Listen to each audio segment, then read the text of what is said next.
Document எந்த டாக்குமெண்ட்டும் கையிலே இல்லை, எல்லாம் ஃபோனில் தான். ஃபோனில் வச்சு இந்த டாக்குமெண்ட்லாம் உடனே ஆள் அங்கங்கே போயிட்டாங்க. அது மேலே தூதரக அதிகாரியும் ரொம்ப சிறப்பாக இங்கே குவைத் நாட்டில் செயல்பட்டாங்க. தூதர அதிகாரி நம்ம அம்பாசிடரை வந்து சும்மா சொல்லக்கூடாது. ஒவ்வொரு இடத்துக்கும் ஒவ்வொரு ஆலையும் சென்று ஐஸ் வார்டில் உள்ளவங்க, மற்ற சாதா வார்டில் உள்ளவங்க, ஜவஹர் ஆஸ்பத்திரியில் உள்ளவங்க, அதான் ஆஸ்பத்திரியில் உள்ளவங்க, ஜாபர் அஹமது ஆஸ்பத்திரியில் உள்ளவங்க, எரிஞ்சு போன இடம், இதை எல்லாத்தையும் பார்வையிட்டாங்க. ரொம்ப வெகுவாக இந்த வேலையை பார்த்தாங்க. அதே மாதிரி நம்ம தமிழ்நாடு அரசும் அதோட இந்த அகிலக திமுகவுடைய நபர்களும் இங்கே குறிப்பாக தியாகராஜா மற்ற உடனே எல்லாரும் பேரையும் சொல்கிறதுக்கு வரல.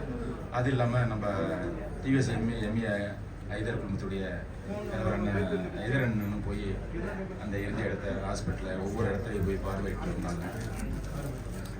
இதில் என்ன அப்படின்னா, இந்த எகிப்து நாட்டுக்காரர் ஆர்எஸ் இருக்கார்ல, அவர் மேலே உள்ள மொட்டை மாடியை வந்து லாக் பண்ணிட்டார். கீழே எரிஞ்சிட்டு இருக்கு, எரிஞ்சிட்டு இருக்கக்குள்ள இந்த சமயம் வந்து ஒரு 3:50 அல்லடி 4:10 இதுக்குள்ளே அந்த சம்பவம் நடந்தது. எரிஞ்சிட்டு இருக்கக்குள்ள அவங்கவுங்க மேலே போகிறவங்க மேலே போக முடியல, மேலே பூட்டி கிடக்கு. செஞ்ச தப்பு அவர். அது மேலே எக்காரத்தை கொண்டு மொட்டை மாடியாக பூட்டக்கூடாது, நிறைய பேர் தப்பிச்சிருப்பாங்க. பேக்கிங் பண்ணக்குள்ள நான் பக்கத்தில் இருந்தேன், ஏன்னா யாருக்கும் அலோடு இல்லை. பக்கத்தில் நான் தூதரகத்துடைய சோசியல் ஒர்க்கர் இருந்துட்டு பக்கத்தில் இருந்தேன். ஒரு சில இது காண முடியல, பாக்கி எல்லாம் உடம்புல ஒன்றுமே இல்லை.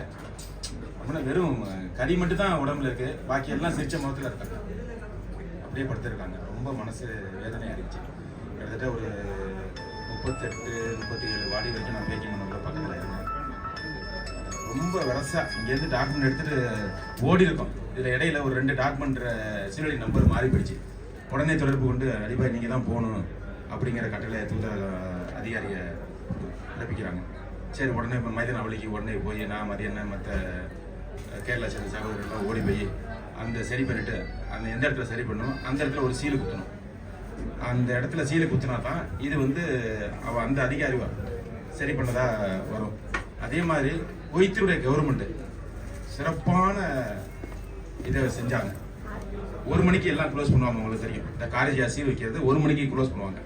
ஆனால் மினிஸ்டர்லேருந்து இது மெசேஜ் அனுப்பிட்டாங்க, 1 மணிக்கு யாரும் க்ளோஸ் பண்ணக்கூடாது, ஃபுல்லாக இருக்கணும் நீங்கள் இந்த விஷயத்துக்காக. குவைத் கவர்மெண்ட் வந்து ரொம்ப முனைப்பாக இந்த விஷயத்தில் இருந்துச்சு. உண்மையிலேயே குவைத் கவர்மெண்ட் நம்ம பாராட்டணும். 2வது எல்லாம் குவைத் கவர்மெண்ட்டாக இருந்தாலும் சரி, நம்ம இந்த கம்பெனியுடைய இதாக இருந்தாலும் சரி, ஆனால் இது யாருடைய தப்புண்டு நல்லா அறிவான். இதே மாதிரி ஒரு சம்பவம் இனிவர காலங்களில் நடக்காத அளவுக்கு நம்மலாம் எப்போதும் ஒரு விழிப்புணர்வாக இருக்கணும். மனசு ரொம்ப சங்கடமாக இருக்குது. ஏன்னா ஒவ்வொரு அந்த பாடியும் முகத்தையும் கண்ணால் அங்கே நின்று பார்க்க முடியல, வெறும் புகை. ஒரு சில பேர் கருவி இருந்தாங்க, தோல் உறிஞ்சிருந்துச்சு, தூக்கி வைக்கக்குள்ள யாருடைய முகத்தையும் நாங்கள் பார்க்கக்கூடிய வாய்ப்பு இல்லை. ஒரு சில பேர் நம்பர் தான், எல்லாம் நம்பரும் போட்டால் அந்த பேர் மேலே ஒட்டிடணும், அப்படியே தூக்கி பொட்டில் ஏற்றுறது, அப்படியே தூக்கி உட்கார வைக்கிறது. ஏன்னா 46 பாடி பேக்கிங் பண்ணணும். பேக்கிங் பண்ணுறது எப்போதும் நம்ம 2 பாடி 3 பாடி அனுப்பணும்னா அது செபா ஹாஸ்பிட்டலில் மார்ச்சுவரில் தான் பேக்கிங் பண்ணுவோம். உங்களுக்கு எல்லாம் தெரியும், எல்லாரும் அங்கே வந்துடுவோம். ஆனால் நேற்று பார்த்தீங்கன்னா சுத்தமாக அந்த தஜீஜில் ரோடை வந்து க்ளோஸ் பண்ணிட்டாங்க போலீஸை. ஒரு 15-20-10 வண்டிக்கு மேலே வந்து போட்டாங்க. எல்லாரையும் நிப்பாட்டி இந்த ரோடை கிளாஸ் பண்ணி நிற்கிறாங்க. ஒரு 200 பேர் நிற்கிறாங்க. எல்லாத்தையும் போலீஸ் வச்சு அடித்து விரட்டுறாங்க. ஏன்னா நிற்கிறவங்க ஃபோட்டோ எடுக்கிறாங்க, வீடியோ எடுக்கிறாங்க அப்படின்ட்டு.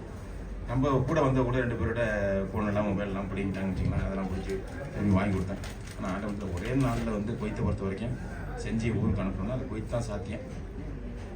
கடையில் என்னென்னா, என்னுடைய கூட்டாளி ரிக்கையில் வேலை பார்த்துருக்கவர் காதிமிசா சுவைக்கில் போய் வேலை பார்த்துருந்துருக்காரு. 12ஆம் தேதி நடந்த சம்பவம். ஜாக்கி வச்சு தூக்கியிருக்காரு. பேர் ஆறுமுகம், திருவண்ணாமலை சேர்ந்தவர். ஜாக்கி வச்சு தூக்கக்குள்ள அந்த ஜாக்கி புட்டுக்கிட்டு மேலே ஜம்ப்பு ஆகி வந்து தலையில் அடிச்சு அவர் ஸ்பாட் அவுட். நேற்று அவங்க வர போன் அடிக்கிறாங்க இதை செய்யணும் அப்படின்ட்டு, அதை அப்படியே ஸ்டாப் பண்ணிட்டேன். முடியல. இன்னைக்கு தான் அதுக்கான வேலையாக பாஸ்போர்ட் இல்லை.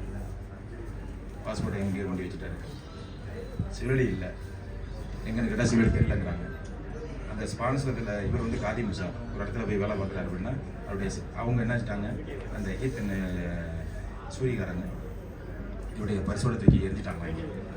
ஏன்னா அவங்க கம்பெனிக்கு எதுவும் பிரச்சனை வந்துக்கூடாது அப்படின்னு தன்னை தானே கலந்து பார்த்தீங்கன்னா மனுஷர்கள் ஒரு சில பேர் இருக்காங்க.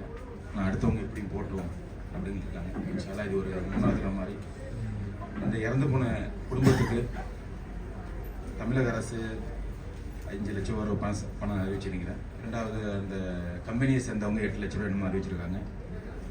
பாரத பிரதமர் வந்து 2 லட்ச ரூபா என்னமோ அறிவிச்சிருக்காங்க. ஸோ அது கிடைக்கணும். இந்த வெளிநாடு வாழ் சகோதரர்கள் நலசங்கம் சார்பாக ஒரு கோரிக்கை வைக்கிறேன்.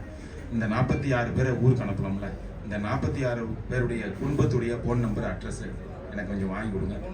கண்டிப்பாக வாங்கி கொடுங்க. அவங்களுக்கு மாதம் ஏதாச்சும் ஒரு சகோதரர் சொல்லியிருக்காரு, வைத்திய ஸ்பான்சர் சொல்லியிருக்காரு, ஒரு ஆள் மூலியமாக இப்போ தான் தகவல் இருந்துச்சு எனக்கு. அவங்க குடும்பத்துக்கு ஏதாச்சும் மாதம் ஒரு அமௌண்ட்டை நான் அனுப்புகிறேங்கிறத உத்தரவாதம் கொடுத்துருக்காங்க. துபாயிலேருந்து அனுப்புவாங்கன்னா இங்கேயும் அனுப்புவாங்கன்னு சொல்லியிருக்காங்க. இன்ஷா அல்லாஹ் இந்த நிகழ்ச்சியை ஏற்பாடு செஞ்ச வெளிநாடு வாழ் சகோதரர்கள் நல சங்கம் நல்ல அறக்கட்டளை சார்பாக நன்றி கூறுகிறேன். ஜஸாக்கல்லாஹ் ஹைர். அஸ்ஸலாமு அலைக்கும் வரஹ்மத்துல்லாஹி வபரகாத்துஹு. நன்றி.